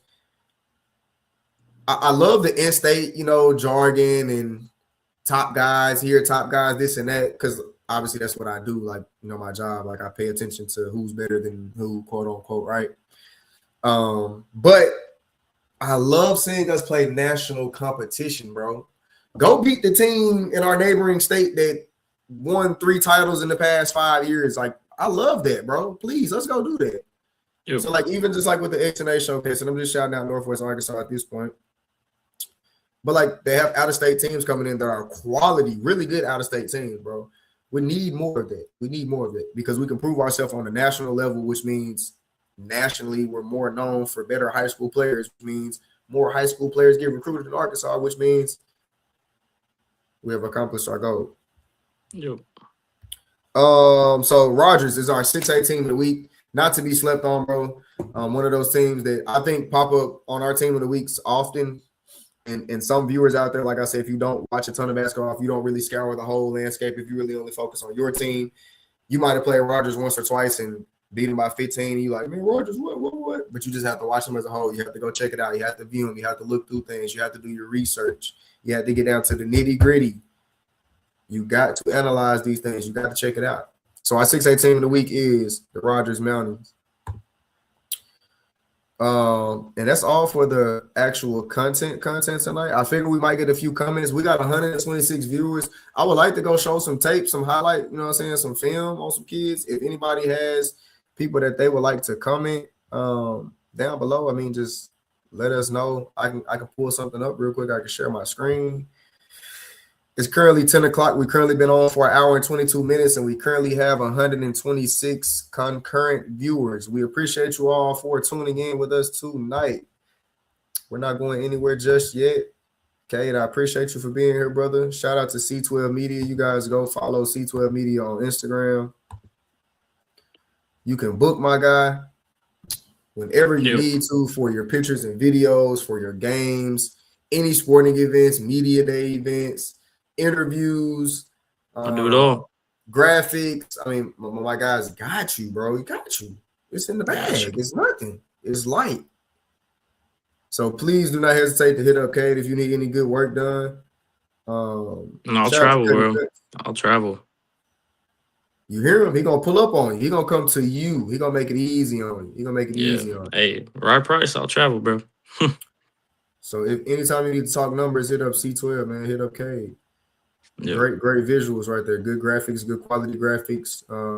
You get a ton of exposure. Good photography, good exposure. Ton of that. Shout out to Cuddy Cut. Shout out to Arkansas Sports Network.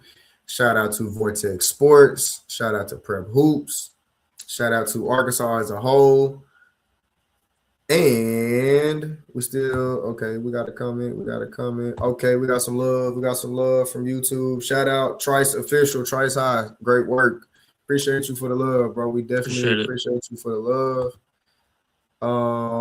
I guess I'll go through some of my mentions from this. Oh, my bad. I'll go to let me see. I can go to some of my mentions and show some of this recent film.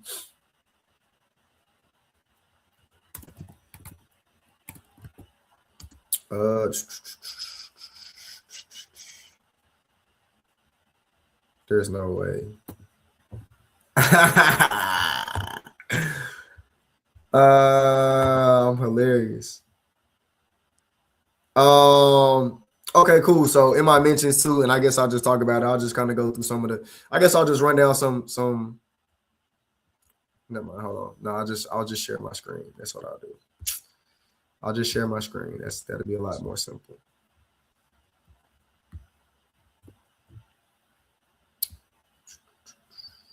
Let me add to the stage. Cool.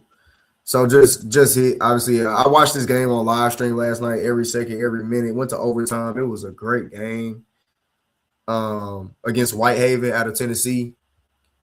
They've got a couple kids on that team, boy, right there on Whitehaven that can real deal go. Like I'm talking about fly with the ball, like great ball handling speeds though. Like not the best, at limiting turnovers, but like, bro, if they can get out in transition, they scared. Jonesboro did a great job of getting back in transition last night though, and then obviously scoring so that it wasn't just a transition run out. It was had to inbound the ball and run out.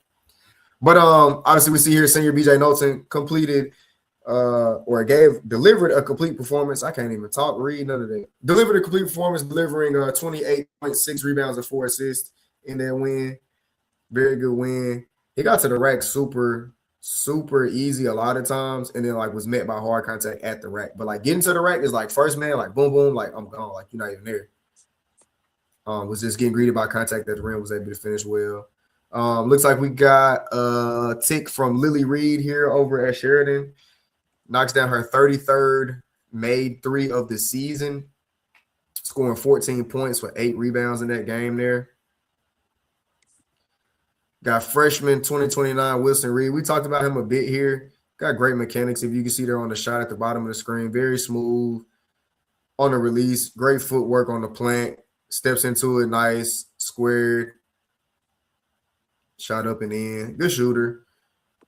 9 points. He scored really well as a freshman. Like, and when I say really well, I mean like just consistently and efficiently. Like on a few shots a game and then just knocking down what he does get. He's probably averaging 9 points. Probably averaging 9-10 points for sure. I've been out to a handful of their games already this season. I think I've been at 2 Sheridan games already. And like I said, in both games, he was pretty consistent. Came off the bench with defensive and offensive energy. Just able to kind of fill a role, spark plug it. Nice plug and play for a young man off the bench right there.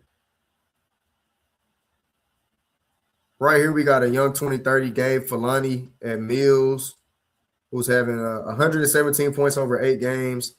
So I'm trying to get the ball in the basket. Couple of good games, 20 points versus Sheridan Junior High, 20 points versus Joe T Junior High, 16 versus Whitehall, 15 versus Jacksonville. So pretty good games there. A little right up there.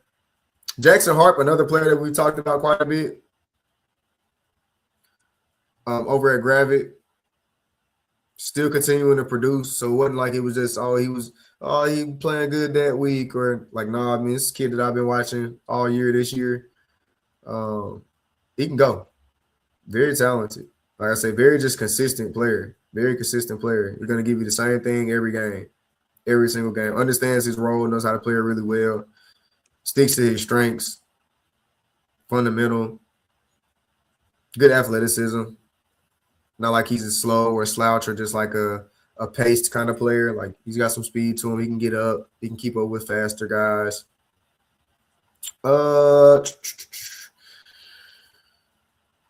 True freshman at DeWitt says he's averaging close to 17 points per game. This Lathan Cox, younger brother of Xavier Cox over there at DeWitt. So 2029 that we talked about before, somebody to watch out for there. Got Jay Love from McGee. Jacorian Love, 21.7 assists, 4 steals.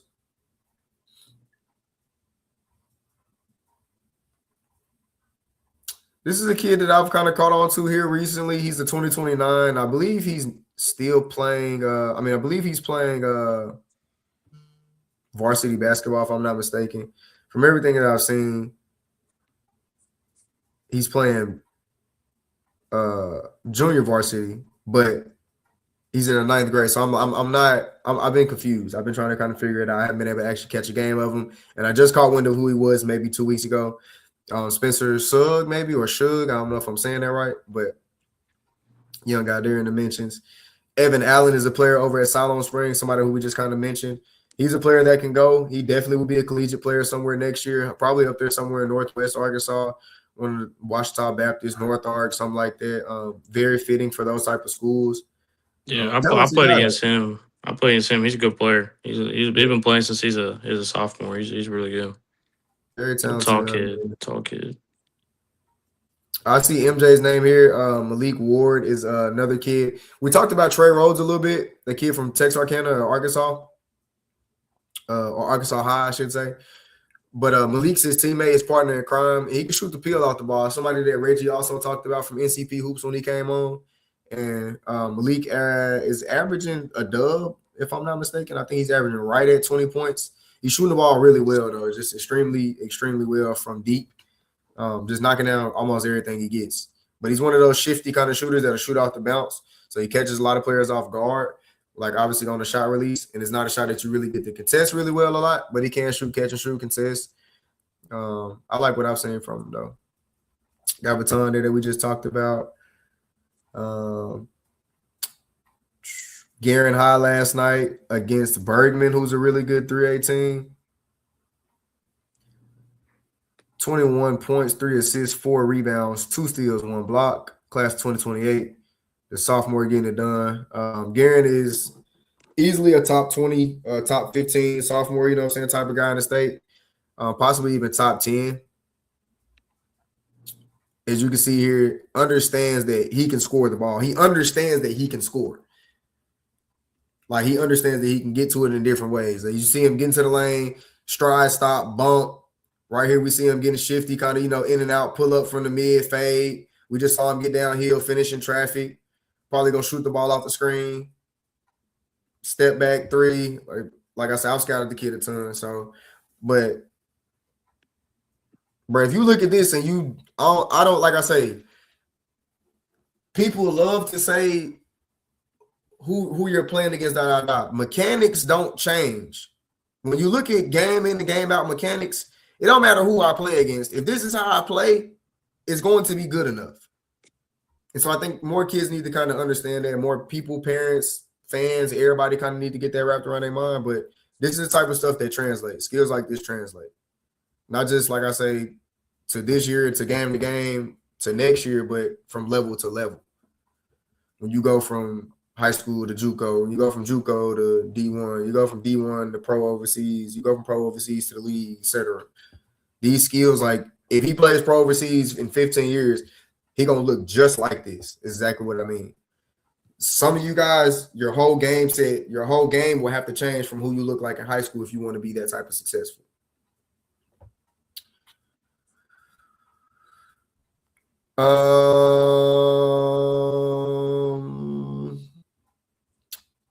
David Foster here says he's averaging 17 points along with 15 rebounds as a 2030, I think David Foster is at Mills maybe or Southwest. Tough for 2030. See him here on the missed shot or the pass maybe. Definitely a miss, definitely an air ball 3. See him here, just, obviously tracking down the ball, right? Showing skills for that age, right? Certain stuff I say, like, to a lot of people, you don't break it down. You just look at it like, oh, it's a big kid grabbing the ball and going back up. A lot of big kids at that age, I don't know what just happened to the page. Did it just disappear, jump to the bottom or what? Okay. Anyways, okay, cool. Here we go. A lot of kids at that age, right, are still so uncoordinated. If you look at the other big kid in this video, in this video right here, and then you just watch him on this play, you can even see by how he jumps from the ground to block the ball, the other big kid, 34, how much less coordinated he is than him. Now, this might be, like I say, everything is situational, especially when it comes to basketball, especially when it comes to highlight clips, especially when it comes to social media scouting per se, right? But if we're just taking this one clip right here, we're saying just even how he leaves the ground to block the ball, you can tell he's way less coordinated than this young man who got the rebound. So nice little box out, put his body into him. Wasn't a really great box out, but see, he's making the contact. He's not scared to get physical there. He goes up, high points the ball, right? Gets it here over everybody. Collects, so he understands that it's not just a scramble and it's a throw back up, get it towards the rim. collects the ball, power dribble with strength, and goes back up with the left hand. It might have even got the foul call on that. It looked like he probably did get the foul call on that one. Yeah, he probably did. So 8th grader, like I said, I mean, that's promising, right? If he continues to grow, if this is where I say though, what I just got through saying at the beginning of the episode. However tall he is right now, maybe 6'1", 6'2", maybe 6'4". If he doesn't grow any more, how is he going to fare in high school if he doesn't start now to change his game? If you play like a true post and you don't grow from 6'4", you might as well not really plan on playing past senior year. It's not a bad thing. I'm not saying that to down nobody. I'm not telling nobody nothing wrong. You have to just be realistic with yourself. Either you grow your game, you change your skill set, you change how you play basketball a little bit, you add things, right? Now I say completely just give up everything you knew, but you add a lot more, right? You do more, you grow, and things change later on down the line. But averaging 17 points and 15 rebounds tells me no matter what, you're going to be a dog in high school. Great things to look forward to from young David Foster. Almost nearing 10:30 here. We're almost at 150 viewers. Terry Owen, appreciate you for the shout out. Thank you, sir. Appreciate you, my guy. I mean, I could keep scrolling the mentions. We got 140. Do we have any shout outs? Anybody? Like I said, I really love, I miss 140 people here. It's out of everybody that's watching basketball. I know somebody on here got a son, daughter. Somebody on here knows somebody that play basketball.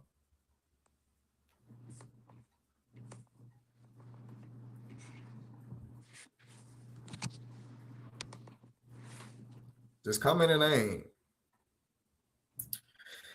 I would love to give some insight. I would love to do a breakdown. I would love to.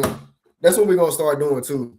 I done kind of already phased it in. And maybe I have to do it by myself because maybe I have to stay on later or maybe I have to get on earlier and maybe that interferes. I don't know.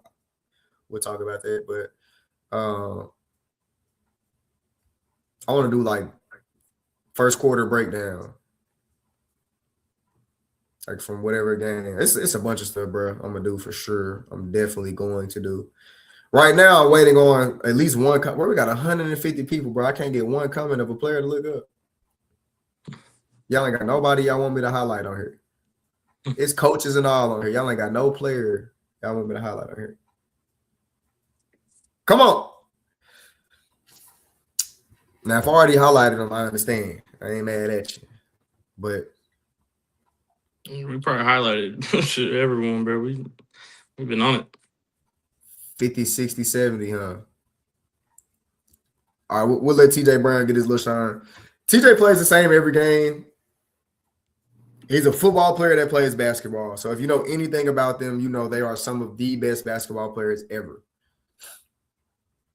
Like literally, like, and when I say ever, I mean like I'm talking about maybe this is or isn't him, right? But like they go on to the league, right? And really could have went to the league. Like they go on to the NFL, but really could have played in the NBA. It's a lot of them dudes like that. But he's one of those guys that he's really equally talented.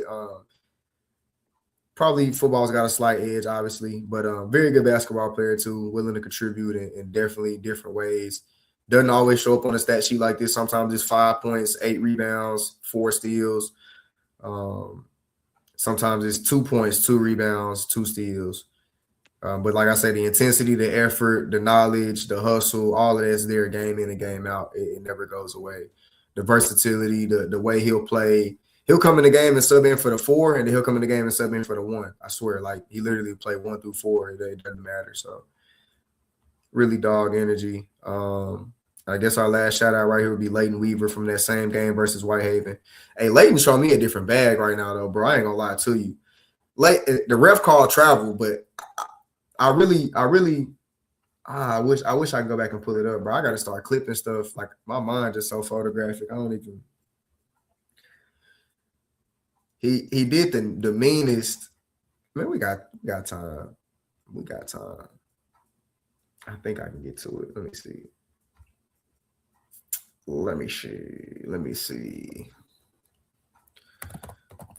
Because Because I probably can go right to it in the game. Nah, I ain't even gonna lie. I ain't gonna do all that because it's gonna take time to buffer, load, probably gonna load the ad. Man, Leighton hit the crazy. I'm talking about super nasty step back though. Like off the dribble, credit. I'm talking about left dude. He didn't hit the shot, but the ref called travel. But it was nasty though. It like I said, it just showed me a different bag though. I worked with I saw Leighton working out this year a lot. Like I said, I saw him putting in a lot of work this summer. Over in the offseason. He played for Arkansas, saw obviously the older group. And I just saw from game to game how he would like implement the stuff that he was trying to like add. He would literally add it in the game and get the game reps and learn how to do it in the game. Like I don't too often see kids. Sometimes you see stuff that just translate. But like you don't see kids like making it a point to say like, and this was a kid, like exactly what I just got through talking about, like a kid who changed the playing style. Like really, a lot of people thought he would just be a catch and shoot shooter. But now he's a facilitating point guard that can shoot the peel off the ball, bro. Like he understands he understands the pitch back. A lot of his bigs do well at that. The dribble handoff with the pitch back, the actions. He understands a lot of really good things that you never saw him do at all last season. I say put the ball on the ground, left hand, right hand, facilitate, make plays, get 2 feet in the paint, get to the rim, fight through contact. I'm really just, like I say, most impressed with how he's handling the ball under pressure. And then just some of the packages he's kind of put in, like the escape dribbles he added. Like I say, the space creation he makes on step backs before he releases his shot. His shot ain't went nowhere. That's another thing, too. There's a lot of guys that don't really be able to translate from a standstill shooter or a one dribble shooter to an off the dribble shooter or off the catch. Like I say, in rotation, side, hip swivel, like next level. You know what I'm saying? So like I say, Lane Weaver, very talented kid right there. 21 points against Whitehaven the other day for Jonesboro in the win. Jonesboro's played like 4 overtime games already in like 10 games maybe. And I think they've won them all. I don't think they've lost an overtime game yet. So it just goes to show you, if Coach Swift got you figured out, he got you figured out. Tough. That will about do it for us tonight. Probably. I still didn't get a comment from our 150 viewers. I do appreciate you all for tuning in. It's not like I don't love you guys. I definitely love you. I just want you to comment and talk to me a little more. Sponsorships, please don't hesitate to reach out. We do have our first official sponsor. Shout out to Cuddy Cuts, my guy Santana the Barber. Great professional hair grooming services. If you need your hair groomed, any texture, straight hair, long hair, curly hair, does not matter the race either. He can cut all races. He does have great photographs, great proof of his work. Schedules appointments, does house calls, has a barbershop, sweet lounge. You know what I'm saying? It has everything you need. You're all in one. Everything you could possibly want out of a hair grooming service, you can get it right there. You got facials. He does dreads and braids. He cuts hair, like I said, any kind of type, straight hair, long hair, curly hair, does not matter. Please don't hesitate to reach out. Santana the Barber, Cuddy Cuts. Appreciate you for being the Vortex Report official first sponsor. Shout out to c12Media. We appreciate you, brother. We cannot do what we do without you. You keep us powered with these great graphics every week.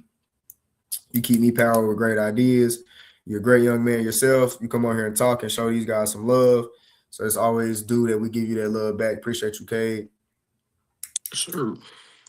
And thank you to ASN for obviously allowing us to use this platform to go live and share the word with you great people here that's listening. Thanks to Brad Caldwell. Thanks to all the great guys over at Arkansas Sports Network for making things happen for sports all across the state, not just basketball, not just boys basketball, but everything that they do in general. Do not forget. And I will be having this on here if I come on next week. I might come on by myself because I know it's Christmas Eve. Okay, probably busy, and I might just have some time. I'm gonna be busy. I might just have some time to get on here while y'all are at home and chilling with y'all's folks. And I know y'all ain't doing too much as far as the older crowd that's watching and the fans and things like that. And y'all chilling, letting kids do their stuff. And I might just call it a wrap and actually get a life and do something outside of basketball, which I have a very hard time doing. But man, thank y'all guys so much. We'll get into some other stuff next week for sure. If I do come on, we may even just move it up a day. We might move it back to the weekend. We might do a special like Friday episode. We might just skip out on for the holidays. I haven't really decided. I've been thinking about it a ton. But yeah, don't forget, on the other side of the new year and the holiday, we do have the Arkansas Sports Network Classic at Clinton High School. ASN Classic at Clinton High School. 6 games coming your way, boys and girls basketball there. Please come fill up the stands for those deserving young students and players. We would love to see you all in the gym. I would love to get the chance to catch you guys out, have a conversation about ball, take some pictures, talk to you guys, do whatever it is that you may need me help you doing, and just get out there, make that contact, make that connection with you all, be in the community, be in the area, showing you guys some love. So thank you all so much. ASN Classic will be in Clinton after the new year. Stay around looking for that 6 games of basketball coming your way. And I think that's it for tonight, man. Shout out to me. Shout out to me, man. Shout out to Coach Vic. You know what I'm saying? That's what I do, man. Bring you guys some love every week. This is episode 7. So get used to it. We ain't going nowhere. I'm definitely not going nowhere for sure. I'm only going to be more in your face, be more in your space, be more in your place. That's all I want to do, man. I want you guys to know me as your basketball resource, not for any of my own needs or things like that, but I want you guys to know that when you do need the resource and you're like, man, I'm here, right? If I can't answer your question, I guarantee for a fact I know somebody that can help you. That's maybe like 0.0001% of things in the world, not even basketball, that I can help you with. I know a million different people for a million different things. I've done a million different things in my life. So please don't hesitate to reach out to me if you all ever need me at all. Those from players, parents, fans, anybody wondering about the media side of things, anybody wondering how I run this podcast or who runs this podcast. I do it myself. I produce everything. Yes, I'm the GOAT. You're welcome. Yeah. No, I'm just kidding. But if you guys ever, like I say, need anything at all whatsoever, please do not hesitate to reach out. If I don't know personally, I will try to get you connected with somebody that does, especially when it comes to the things that we talk about and do on this podcast, and probably even anything outside of it, like I just said. So shout out to me. I appreciate you guys for tuning in, believing in me. Episode 7, 151 concurrent viewers right now. A couple comments from the night. Let's see. We just got one, actually, as I said that. Thank you, Robin. Thank you so much, Robin. She said, we're very appreciative for all we do for these young men and women. We appreciate that. I mean, that's what we do it for. Stuff like that is literally what I do it for. You know what I'm saying? People just letting me know that I'm making a difference and helping them out and helping, the kids and the young men and women who this does, like I say, benefit. Yeah, for sure. Thank you. You guys have a great night. Enjoy your holiday. Enjoy your weekend. Enjoy your everything. Enjoy your new year. If you don't see me until then, I will see you guys in 2026 for some of you guys. And for the rest, thank you so much once again. We'll see y'all later. Coach Vic, K, signing out. Vortex Report. Oh, if I can pull it up, maybe. Vortex Report, we gone.